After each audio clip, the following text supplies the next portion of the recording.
Hello every students, हम सभी ने जेनेटिक्स का लेक्चर 1 डिस्कस कर लिया था। हम ये जान चुके थे कि जेनेटिक्स का वास्तव में मतलब क्या है। हमने ये जाना था, ठीक है, जेनेटिक्स किसे कहते हैं। तो मैं एक बार दोबारा से रिवाइज कर देता हूँ। अगर मैं जेनेटिक्स की बात करता हूँ तो जेनेटिक्स एक ब्रांच है जिसमें हम दो चीज़ों के बारे में स्टडी करते हैं। One is the heredity, heredity के बारे में पढ़ते हैं, and second is the variation, यानी हम वेरिएशन के बारे में डिस्कस करते हैं। तो हमने बताया था कि the branch of science deals with the heredity and variation is known as the genetics. हमने ये भी डिस्कस किया था कि वास्तव में हेरिडिटी और वेरिएशन है क्या। तो हमने ये जाना था कि अगर किसी ऑर्गेनिज्म का कैरेक्टर किसी नेक्स्ट जनरेशन में ट्रांसमिटेड होता है, same as the organism character, और हम उसको आइडेंटिफाई करते हैं, तो this is known as the heredity.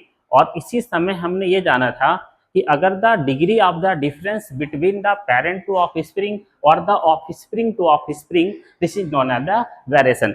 ये सारी चीजें हमने लेक्चर 1 में डिस्कस कर लिया था। आज के लेक्चर में हम ये डिस्कस करने जा रहे हैं कि हिस्ट्री ऑफ जेनेटिक्स क्या है। यानी अगर हम आनुवंशिकी की बात करें, हम अगर, ठीक है, जेनेटिक्स की बात करें तो इसका इतिहास क्या है। हम बेसिक इतिहास या हिस्ट्री की तरफ अगर जाते हैं, आज की में अगर हम 20वीं सदी की तरफ देखें तो हम ये कह सकते हैं कि जेनेटिक्स का मतलब है कि अगर कोई माता पिता और उस माता पिता से किसी संतति का निर्माण हुआ, पुत्र या पुत्री का निर्माण हुआ। लाइक अ बेस्ट एग्जांपल, एक पिता की आंखें ब्लैक कलर की हैं, उत्पन्न होने वाले संतति में लड़के में वो आंखें ब्लैक कलर की आई हुई हैं। तो क्या रीजन है इसका, क्या कारण है कि माता पिता के जैसे ही पुत्र में आंखें दिखाई देती हैं। इसके पीछे एक लंबा सा इतिहास बायोलॉजी का जुड़ा हुआ है, बट हम ये जानेंगे आज के लेक्चर में कि उस हिस्ट्री की शुरुआत कैसे हुई है। फर्स्ट ऑफ ऑल, अगर हम बात करते हैं जेनेटिक्स के हिस्ट्री की, तो इसकी शुरुआत एक साइंटिस्ट हैं जिनको हम कहते हैं जीजे मेंडल, यानी Gregor John Mendel. Gregor John Mendel ने 1864 में, 1864 में अपने लॉ को प्रपोज किया था, जिसको हम मेंडल्स लॉ के रूप में जानते हैं। और मेंडल्स लॉ से ही हम ऐसा मानते हैं कि जेनेटिक्स की शुरुआत हुई है। नॉर्मली अगर हम जेनेटिक्स को सेल वाले चैप्टर से लिंक करें तो ये पता चलता है कि सेल में एक स्मॉलेस्ट यूनिट होती है। लाइक मैं अगर एक इमेजिंग के थ्रू समझाऊं कि दिस इज आवर बॉडी, ये आपका एक शरीर है। इस शरीर से अगर हम एक स्मॉलेस्ट यूनिट को बाहर निकालें, दिस इज द सेल। हमने एक सेल को बाहर निकाला, इस सेल के अंदर हम और स्मॉलेस्ट यूनिट पर जाते हैं, तो this is known as the nucleus. इसको हम न्यूक्लियस बोलेंगे। और इस न्यूक्लियस के अंदर अगर हम जाते हैं तो this is known as the chromosome. इस क्रोमोसोम के अंदर हम अगर जाते हैं तो द स्मॉलेस्ट यूनिट और the smallest part is known as the DNA. और डीएनए के अगर हम एक लॉन्गेस्ट सेगमेंट में से स्मॉलेस्ट यूनिट पर जाते हैं तो this parts of DNA is known as the gene. Every characters from our body is regulate or controlled by the parts of DNA. This is known as the gene. ये बात हमें 20वीं सदी में confirm है कि जीन किसी भी heredity का कारण है। बट इस बात की शुरुआत ग्रेगर जॉन मेंडल ने 1864 में किया था। और मेंडल ने एक एक्सपेरिमेंट दिया था जिसको हम लॉ ऑफ मेंडल्स या हाइब्रिडाइजेशन टेक्निक बोलते हैं, जिसमें मेंडल ने पूरा हमें एक्सपेरिमेंट से समझाया है कि मेंडल का, ठीक है, पूरा लॉ ये समझाता है कि जेनेटिक्स क्या होती है, हेरिडिटी कैसे होती है, किसी पेरेंट से कैरेक्टर ऑफस्प्रिंग में कैसे ट्रांसफर होते हैं, जो हम आगे इसी चैप्टर में डीप डिस्कस करेंगे, एक एक करके डिस्कस करेंगे। हम फर्स्ट हिस्ट्री की बात करते हैं तो शुरुआत मेंडल ने किया है। मेंडल के साथ कुछ दुर्घटनाएं भी हुई हैं जो हम इसी चैप्टर में पढ़ेंगे। लोग मेंडल की तरफ क्यों आकर्षित नहीं हुए और मेंडल को क्यों नहीं जान पाए कि मेंडल ने जेनेटिक्स के लिए बड़ा काम कैसे किया है। सेकंड की मैं अगर बात करता हूं तो second scientist is known as the T H. Morgan. एक साइंटिस्ट हैं जिन्होंने एक विशेष प्रकार की फ्लाई, जिसको हम फ्रूट फ्लाई कहते हैं। फ्रूट फ्लाई मतलब हम अगर इसका जूलॉजिकल नेम देखें तो ड्रोसोफिला मिलेनोगैस्टर। इसकी बात करेंगे, ड्रोसोफिला मिलेनोगैस्टर। ड्रोसोफिला मिलेनोगैस्टर पर इन्होंने एक्सपेरिमेंट्स किया और ड्रोसोफिला मिलेनोगैस्टर के एक्सपेरिमेंट को एक सिंपल माइक्रोस्कोप से ऑब्जर्व किया। जब इन्होंने सिंपल माइक्रोस्कोप से ऑब्जर्व किया तो कुछ निष्कर्ष मिला और उस निष्कर्ष के अकॉर्डिंग इन्होंने एक थ्योरी प्रपोज की जिसको हम लिंकेज कहते हैं। इस लिंकेज के अकॉर्डिंग हम टीएच मॉर्गन को फादर्स ऑफ एक्सपेरिमेंटल जेनेटिक्स भी कहते हैं। क्या बोलते हैं? फादर ऑफ एक्सपेरिमेंटल जेनेटिक्स भी बोलते हैं। और मेंडल को हम फादर्स ऑफ जेनेटिक्स बोलते हैं। ये बात हमें याद रखनी है। जस्ट कुछ टाइम बाद में हमें पता चला कि एक साइंटिस्ट है जिनका नाम है एगियार्ड। एगियार्ड ने एक डिजीज की खोज की। This disease is known as the phenylketonuria. Phenylketonuria के द्वारा इन्होंने ये बताया कि एक ऐसा रोग फिनाइल कीटोन यूरिया जो जनरेशन टू जनरेशन नेक्स्ट पीढ़ी में जाता रहता है, ये एक प्रकार का जेनेटिक डिसऑर्डर है जहां से ह्यूमन जेनेटिक्स की शुरुआत हुई और हम इन्हें फादर्स ऑफ ह्यूमन जेनेटिक्स भी कहते हैं। यानी इन्होंने मानव आनुवंशिकी की शुरुआत की है, तो इनको हम फादर ऑफ ह्यूमन जेनेटिक्स के रूप में जानते हैं। हिस्ट्री में हमने अभी 3 चीजें जानी है, एक बार रिवाइज करता हूं।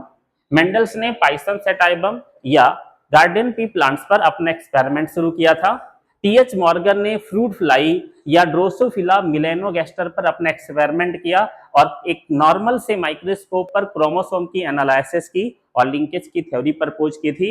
एगियार्ड ने डिस्कवर्ड किया फिनाइल कीटोन यूरिया और फिनाइल कीटोन यूरिया से ह्यूमन जेनेटिक्स की शुरुआत की, तो इन्हें हम फादर्स ऑफ ह्यूमन जेनेटिक्स भी कहते हैं। अगर हम थोड़ा सा सेल से इस हिस्ट्री को लिंक करें तो हमें कुछ कंक्लूजन और मिल जाते हैं। क्या कंक्लूजन मिलता है, एक बार देख लेते हैं। हमें पता है, लोअर क्लास में ही हम पढ़ चुके हैं कि सेल की खोज 1665 में रॉबर्ट हुक ने किया था। But this type cells is non living cell. After the some time, कुछ समय बाद में एक साइंटिस्ट हैं जिनको हम एंटोनी वॉन ल्यूवेनहॉक कहते हैं, इन्होंने 1676 में लिविंग सेल की खोज की थी। इसके बाद में सेल से रिलेटेड और हम हिस्ट्री की तरफ जाते हैं तो 1831 में एक साइंटिस्ट हैं जिनको हम रॉबर्ट ब्राउन बोलते हैं। रॉबर्ट ब्राउन ने अपने एक्सपेरिमेंट्स के द्वारा ये सिद्ध किया था कि सेल में कंट्रोल सेंटर होता है जिसको हम न्यूक्लियस कहते हैं। अभी जेनेटिक्स के बारे में किसी को कोई नॉलेज नहीं है। कुछ समय बाद में 1888 में एक साइंटिस्ट हैं जिनका नाम है डब्ल्यू वाल्डियर। इन्होंने क्रोमोसोम की खोज की थी और डब्ल्यू वाल्डियर ने जिस क्रोमोसोम की खोज की थी, उस क्रोमोसोम के द्वारा 2 साइंटिस्टों ने मिलकर ये प्रूव किया था जिनका नाम सटन और बाबेरी है। इन्होंने बताया था कि क्रोमोसोम एक जेनेटिक मटेरियल है जो किसी भी कैरेक्टर को एक पीढ़ी से दूसरी पीढ़ी में ले जाने का काम करता है। यानी डब्ल्यू वाल्डियर ने गुणसूत्र की खोज की थी और सटन और बाबेरी ने यह सिद्ध किया था कि गुणसूत्र ही आनुवंशिक पदार्थ होता है। फर्दर अगर हम थोड़ा सा और आगे बढ़े तो हमें यह पता चलता है कि क्रोमोसोम, अगर मैं इसका केमिकल कंपोजिशन देखूं तो क्रोमोसोम 2 चीजों से मिलकर बना होता है chemically. One is the histone protein, यानी इसमें हिस्टोन प्रोटीन पाई जाती है। इसके साथ में, इस हिस्टोन प्रोटीन के साथ में इसमें स्मॉल अमाउंट्स ऑफ डीएनए भी प्रेजेंट होता है। यानी chromosome are made up by histone protein and DNA. Then अब साइंटिस्टों के विचार थे कि जेनेटिक मटेरियल का काम या तो हिस्टोन प्रोटीन करती है या डीएनए करता है। आगे की हिस्ट्री ऐसे जाती है कि डीएनए के लिए कई साइंटिस्टों ने अपनी डिस्कवरियां दी हैं अलग अलग समय में और फाइनली 1850 में हर्शे और चेज ने प्रूव किया है कि डीएनए ही आनुवंशिक पदार्थ है। लेकिन हिस्टोन प्रोटीन को लेकर भी कई साइंटिस्टों ने समय समय पर अपना एक्सपेरिमेंट दिया है जिसको समय समय पर रिजेक्ट भी किया गया है। तो एक हिस्ट्री थी जिसके बारे में हमने जेनेटिक्स पर डिस्कस किया है। यहीं पर कुछ एक्स्ट्रा पॉइंट्स भी समझ लेते हैं जो मेंडल से रिलेटेड हैं। मेंडल 1822 में जन्म लेने के बाद 1856 से अपने एक्सपेरिमेंट स्टार्ट करते हैं। आगे हम पढ़ेंगे। मेंडल अपने एक्सपेरिमेंट चेक रिपब्लिक में करते हैं। चेक रिपब्लिक एक प्लेस है जहां पर मेंडल रहा करते थे और इन्होंने एक लॉन्ग प्लांट्स या कंप्लीट, ठीक है, लॉन्ग प्लांट का कंप्लीट डॉर्फ प्लांट के साथ जब हाइब्रिडाइजेशन, क्रॉस पॉलिनेशन कराया तो ये देखा कि हमेशा लॉन्ग प्रोड्यूस होते हैं प्लांट, बट आगे चलकर ये पता चला कि वो लंबे पौधे हाइब्रिड प्लांट्स होते हैं, प्योर नहीं होते हैं। 1884 में एक मैग्नीज जिसका नाम है द एनुअल प्रोसीडिंग